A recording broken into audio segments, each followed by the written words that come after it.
श्रीगणेशाय नमः। अथ श्री रुद्राभिषेक स्तोत्रम्। कृष्णार्जुन ऊचतुः नमो भवाय सर्वाय रुद्राय वरदाय च पशूनां पतये नित्यम् उग्राय च कपर्दिने महादेवाय भीमाय त्र्यम्बकाय च शान्तये ईशानाय मखघ्नाय नमोऽस्त्वन्धकघातिने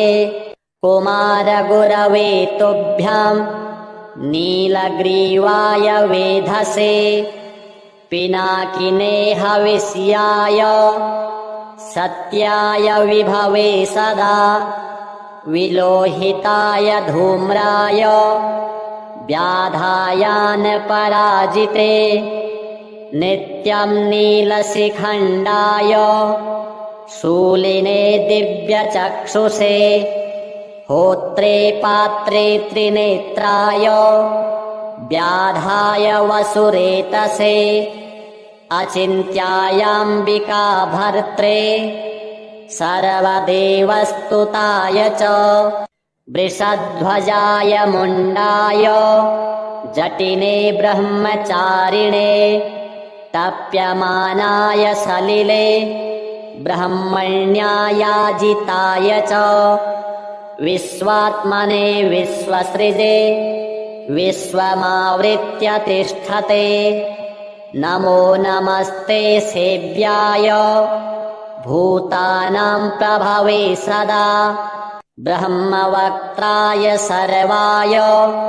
शङ्कराय शिवाय च नमोऽस्तु वाचस्पतये प्रजानां पतये नमः अभिगम्याय काम्याय स्तुत्यायार्याय सर्वदा नमोऽस्तु देवदेवाय महाभूतधराय च नमो विश्वस्य पतये पत्तीनां पतये नमः नमो विश्वस्य पतये महतां पतये नमः नमः सहस्रशिरसे सहस्रभुजमृत्यवे सहस्रनेत्रपादाय नमो सङ्ख्येयकर्मणे नमो हिरण्यवर्णाय हिरण्यकवचाय च भक्तानुकम्पिने नित्यं सिद्ध्यतां नो वरः प्रभो सञ्जय उवाच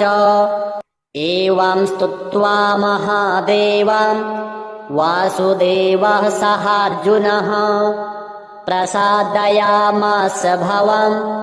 तदा ह्यस्त्रोपलब्धये श्रीसाम्ब सदाशिवार्पणमस्तु। नमो भवाय शर्वाय रुद्राय वरदाय च पशूनां पतये नित्यम् उग्राय च कपर्दिने महादेवाय भीमाय त्र्यम्बकाय च शान्तये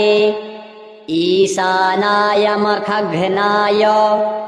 नमोऽस्त्वन्धकघातिने कुमारगुरवे तुभ्यं नीलग्रीवाय वेधसे पिनाकिने हविष्याय सत्याय विभवे सदा विलोहिताय धूम्राय व्याधायानपराजिते नित्यं नीलशिखण्डाय शूलिने दिव्यचक्षुषे होत्रे पात्रे त्रिनेत्राय व्याधाय वसुरेतसे अचिन्त्यायाम्बिका भर्त्रे सर्वदेवस्तुताय च वृषध्वजाय मुण्डाय जटिने ब्रह्मचारिणे तप्यमानाय सलिले ब्रह्मण्यायाजिताय च विश्वात्मने विश्वसृजे विश्वमावृत्य तिष्ठते नमो नमस्ते सेव्याय भूतानां प्रभवे सदा ब्रह्मवक्त्राय सर्वाय शङ्कराय शिवाय च नमोऽस्तु वाचस्पतये प्रजानां पतये नमः अभिगम्याय काम्याय स्तुत्यायार्याय सर्वदा नमोऽस्तु देवदेवाय महाभूतधराय च नमो विश्वस्य पतये पत्तीनां पतये नमः नमो विश्वस्य पतये महतां पतये नमः नमः सहस्रशिरसे सहस्रभुजमृत्यवे सहस्रनेत्रपादाय नमो सङ्ख्येयकर्मणे नमो हिरण्यवर्णाय हिरण्यकवचाय च भक्तानुकम्पिने नित्यं सिद्ध्यतां नो वरः प्रभो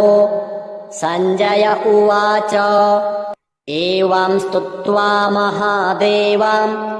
वासुदेवः सहार्जुनः प्रसादयामास भवं तदा ह्यस्त्रोपलब्धये श्रीसाम्ब सदाशिवार्पणमस्तु नमो भवाय शर्वाय रुद्राय वरदाय च पशूनां पतये नित्यम् उग्राय च कपर्दिने महादेवाय भीमाय त्र्यम्बकाय च शान्तये ईशानाय मखघ्नाय नमोऽस्त्वन्धकघातिने कुमारगुरवे तुभ्यं नीलग्रीवाय वेधसे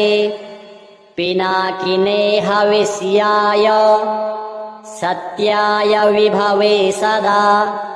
विलोहिताय धूम्राय व्याधायानपराजिते नित्यं नीलशिखण्डाय शूलिने दिव्यचक्षुषे होत्रे पात्रे त्रिनेत्राय व्याधाय वसुरेतसे अचिन्त्यायाम्बिका भर्त्रे सर्वदेवस्तुताय च वृषध्वजाय मुण्डाय जटिने ब्रह्मचारिणे तप्यमानाय सलिले ब्रह्मण्यायाजिताय च विश्वात्मने विश्वसृजे विश्वमावृत्य तिष्ठते नमो नमस्ते सेव्याय भूतानां प्रभवे सदा ब्रह्मवक्त्राय सर्वाय शङ्कराय शिवाय च नमोऽस्तु वाचस्पतये प्रजानां पतये नमः अभिगम्याय काम्याय स्तुत्यायार्याय सर्वदा नमोऽस्तु देवदेवाय महाभूतधराय च नमो विश्वस्य पतये पत्तीनां पतये नमः नमो विश्वस्य पतये महतां पतये नमः नमः सहस्रशिरसे सहस्रभुजमृत्यवे सहस्रनेत्रपादाय नमो सङ्ख्येयकर्मणे नमो हिरण्यवर्णाय हिरण्यकवचाय च भक्तानुकम्पिने नित्यं सिद्ध्यतां नो वरः प्रभो सञ्जय उवाच एवं स्तुत्वा महादेवं वासुदेवः सहार्जुनः प्रसादयामास भवं तदा ह्यस्त्रोपलब्धये श्रीसाम्ब सदाशिवार्पणमस्तु। नमो भवाय शर्वाय रुद्राय वरदाय च पशूनां पतये नित्याम् उग्राय च कपर्दिने महादेवाय भीमाय त्र्यम्बकाय च शान्तये ईशानाय मखघ्नाय नमोऽस्त्वन्धकघातिने कुमारगुरवे तुभ्याम् नीलग्रीवाय वेधसे पिनाकिने हविष्याय सत्याय विभवे सदा विलोहिताय धूम्राय व्याधायानपराजिते नित्यं नीलशिखण्डाय शूलिने दिव्यचक्षुषे होत्रे पात्रे त्रिनेत्राय व्याधाय वसुरेतसे अचिन्त्यायाम्बिका भर्त्रे सर्वदेवस्तुताय च वृषध्वजाय मुण्डाय जटिने ब्रह्मचारिणे तप्यमानाय सलिले ब्रह्मण्यायाजिताय च विश्वात्मने विश्वसृजे विश्वमावृत्य तिष्ठते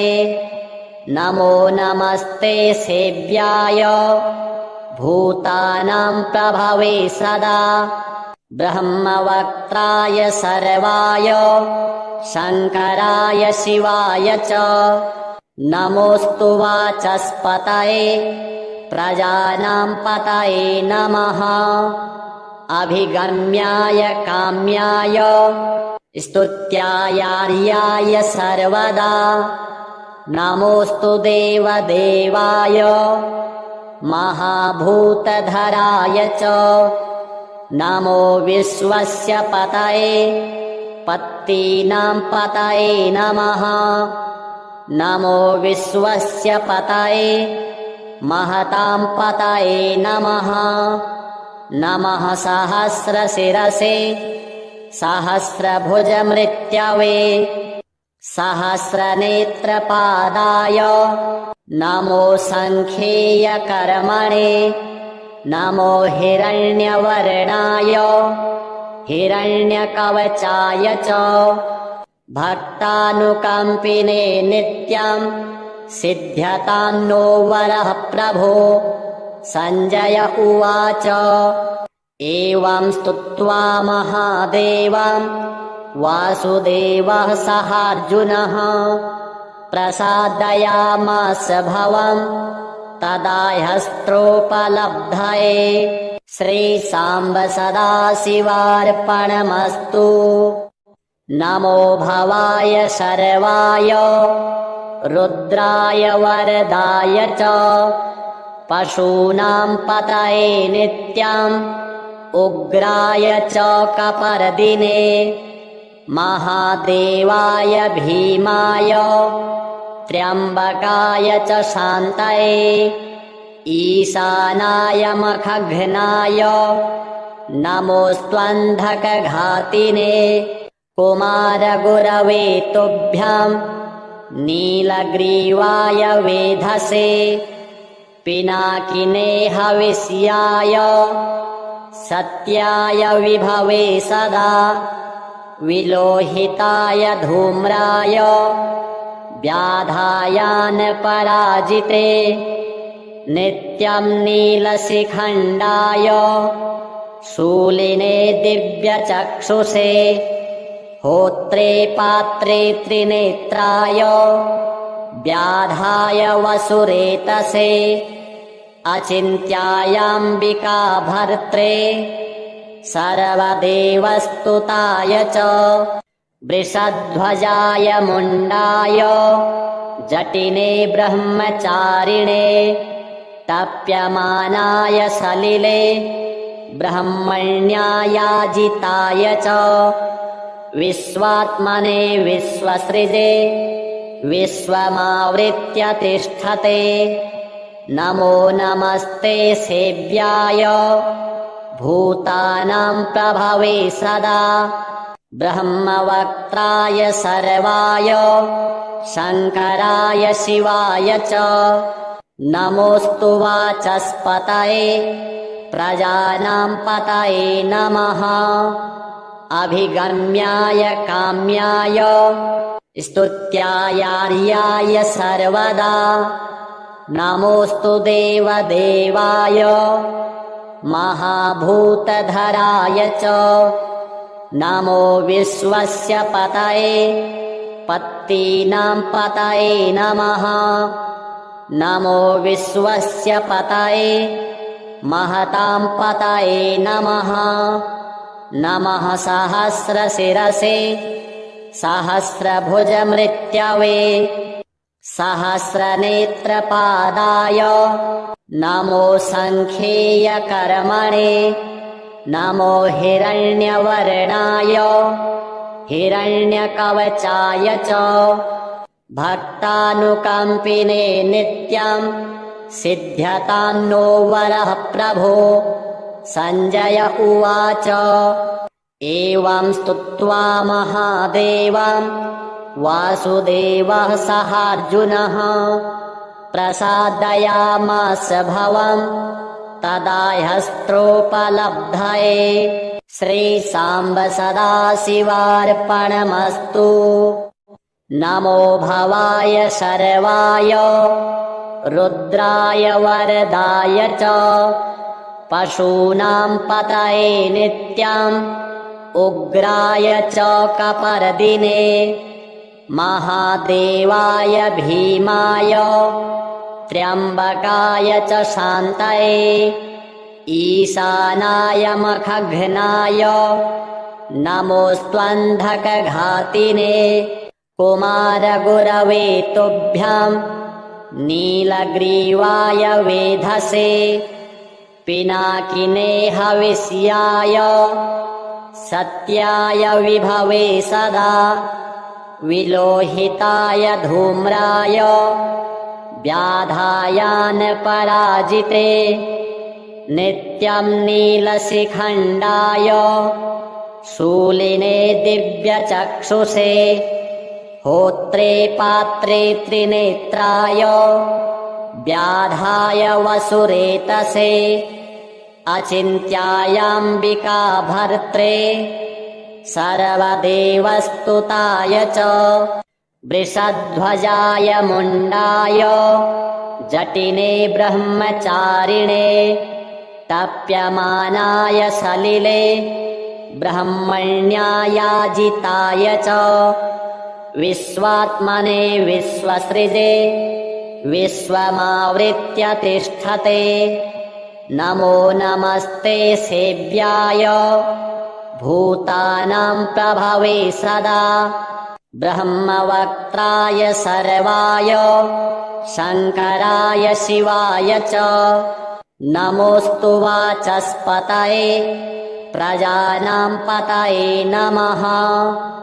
अभिगम्याय काम्याय स्तुत्यायार्याय सर्वदा नमोऽस्तु देवदेवाय महाभूतधराय च नमो विश्वस्य पतये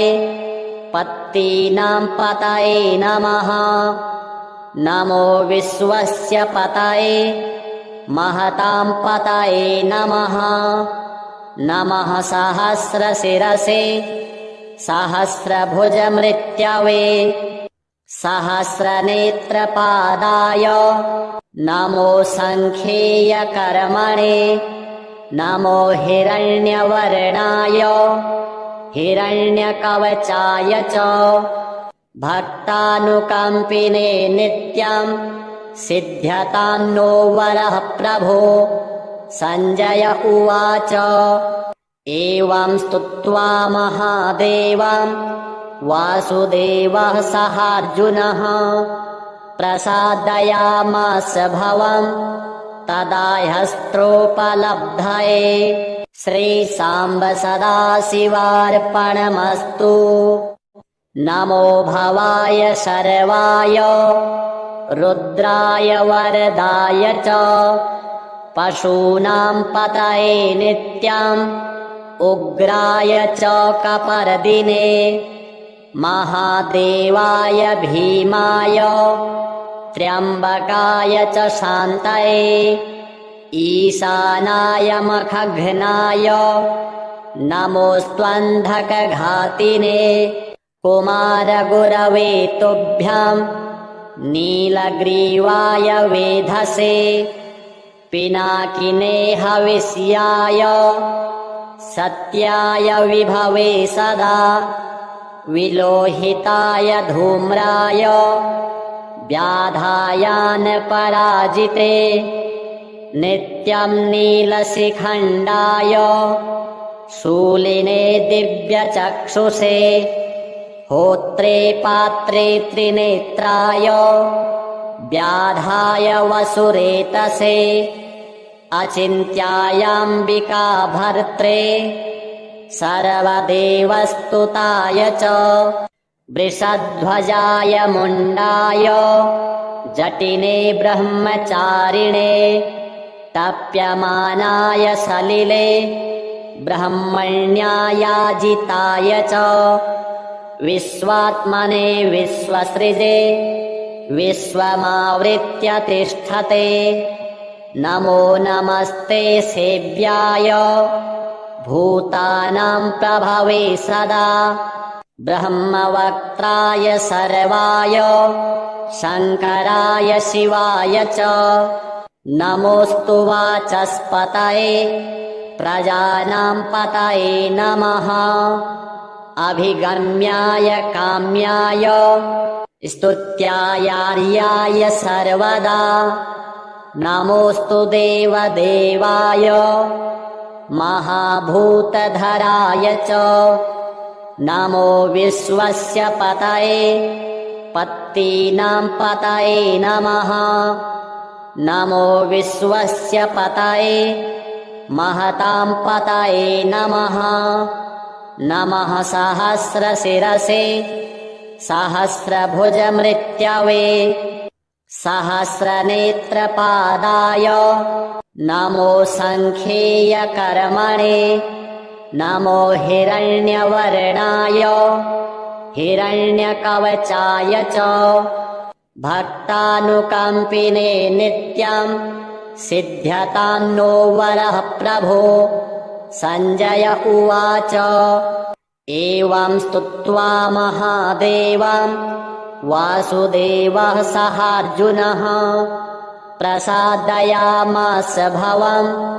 तदा ह्यस्त्रोपलब्धये श्रीसाम्ब सदाशिवार्पणमस्तु।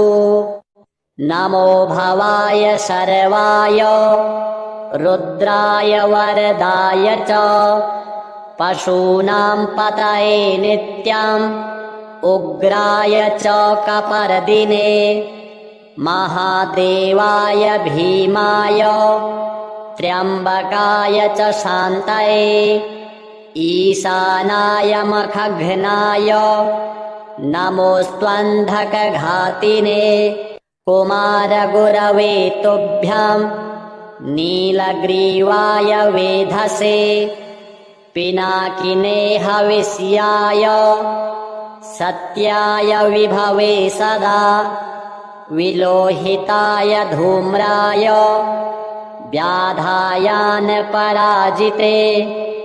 नित्यं नीलशिखण्डाय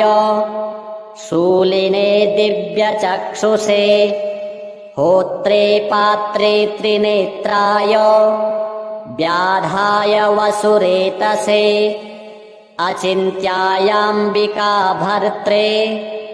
सर्वदेवस्तुताय च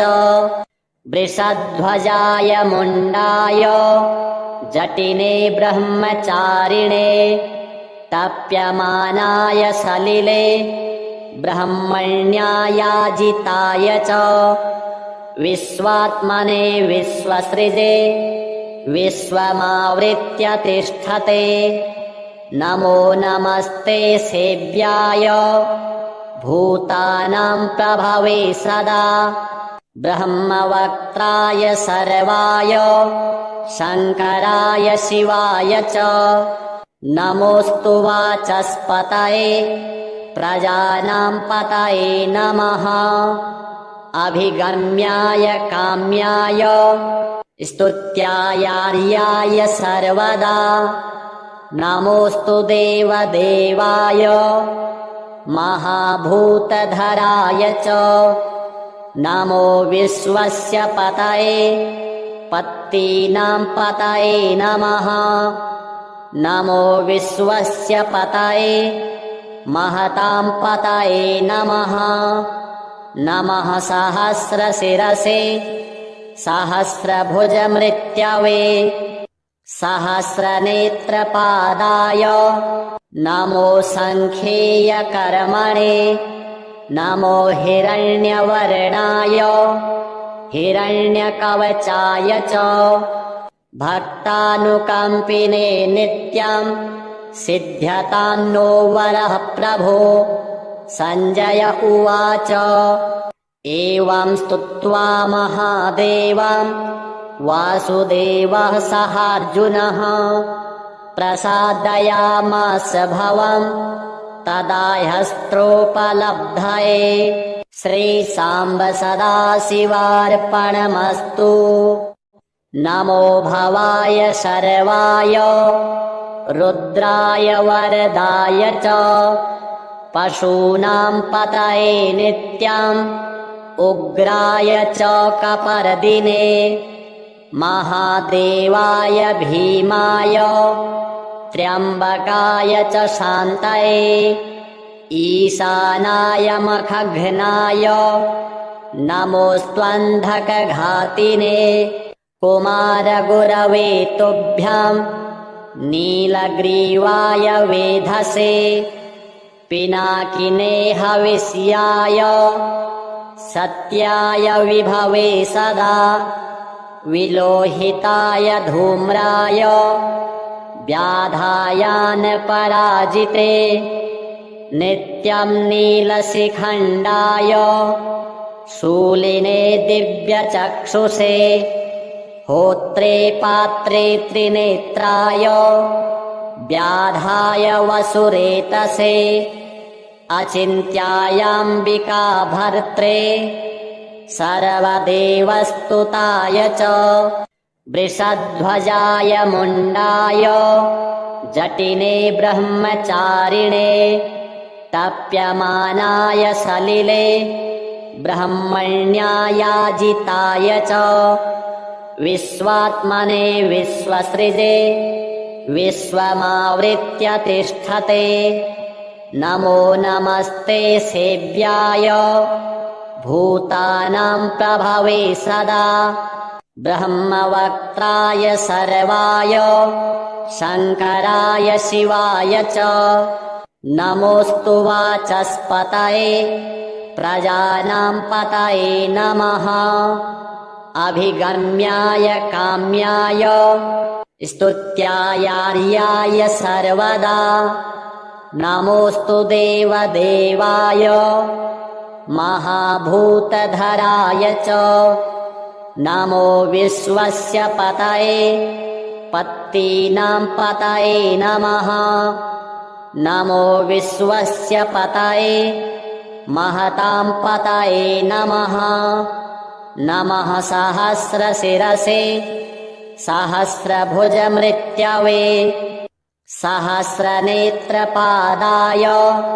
नमो सङ्ख्येयकर्मणे नमो हिरण्यवर्णाय हिरण्यकवचाय च भक्तानुकम्पिने नित्यं सिद्ध्यतां नो वरः प्रभो सञ्जय उवाच एवं स्तुत्वा महादेवं वासुदेवः सहार्जुनः प्रसादयामास भवं तदा ह्यस्त्रोपलब्धये श्रीसाम्ब सदाशिवार्पणमस्तु। नमो भवाय शर्वाय रुद्राय वरदाय च पशूनां पतये नित्याम् उग्राय च कपर्दिने महादेवाय भीमाय त्र्यम्बकाय च शान्तये ईशानाय मखघ्नाय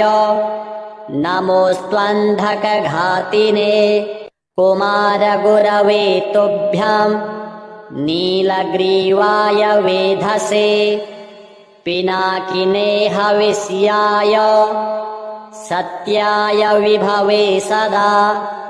विलोहिताय धूम्राय व्याधायानपराजिते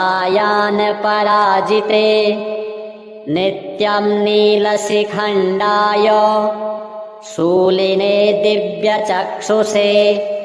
होत्रे पात्रे त्रिनेत्राय व्याधाय वसुरेतसे अचिन्त्यायाम्बिका भर्त्रे सर्वदेवस्तुताय च वृषध्वजाय मुण्डाय जटिने ब्रह्मचारिणे तप्यमानाय सलिले ब्रह्मण्यायाजिताय च विश्वात्मने विश्वसृजे विश्वमावृत्य तिष्ठते नमो नमस्ते सेव्याय भूतानां प्रभवे सदा ब्रह्मवक्त्राय सर्वाय शङ्कराय शिवाय च नमोऽस्तु वाचस्पतये प्रजानां पतये नमः अभिगम्याय काम्याय स्तुत्यायार्याय सर्वदा नमोऽस्तु देवदेवाय महाभूतधराय च नमो विश्वस्य पतये पत्तीनां पतये नमः नमो विश्वस्य पतये महतां पतये नमः नमः सहस्रशिरसे सहस्रभुजमृत्यवे सहस्रनेत्रपादाय नमो सङ्ख्येयकर्मणे नमो हिरण्यवर्णाय हिरण्यकवचाय च भक्तानुकम्पिने नित्यं सिद्ध्यतां नो वरः प्रभो सञ्जय उवाच एवं स्तुत्वा महादेवं वासुदेवः सहार्जुनः प्रसादयामास भवं तदा ह्यस्त्रोपलब्धये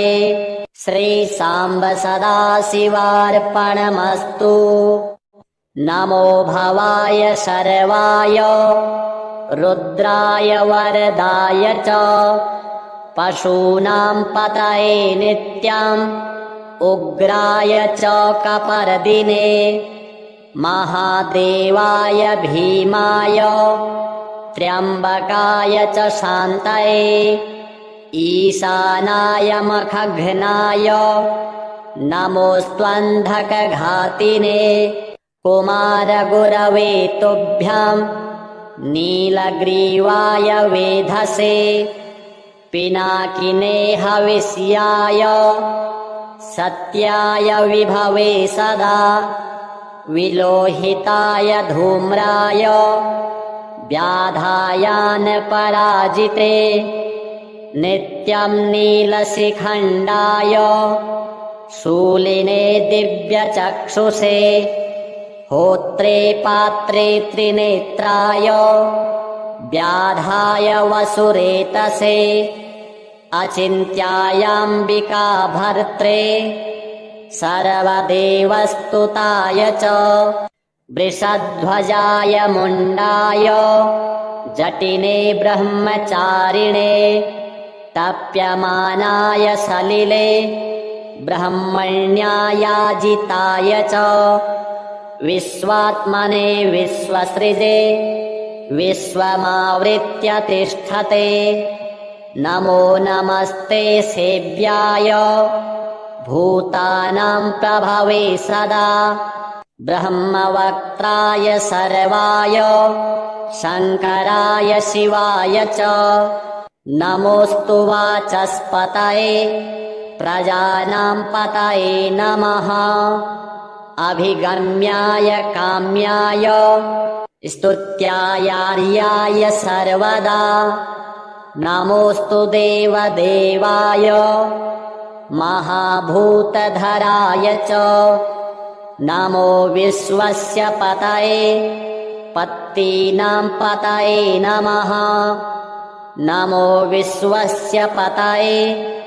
महतां पतये नमः नमः सहस्रशिरसे सहस्रभुजमृत्यवे सहस्रनेत्रपादाय नमो सङ्ख्येयकर्मणे नमो हिरण्यवर्णाय हिरण्यकवचाय च भक्तानुकम्पिने नित्यं सिद्ध्यतां नो वरः प्रभो सञ्जय उवाच एवं स्तुत्वा महादेवं वासुदेवः सहार्जुनः प्रसादयामास भवं तदा ह्यस्त्रोपलब्धये श्रीसाम्ब सदाशिवार्पणमस्तु।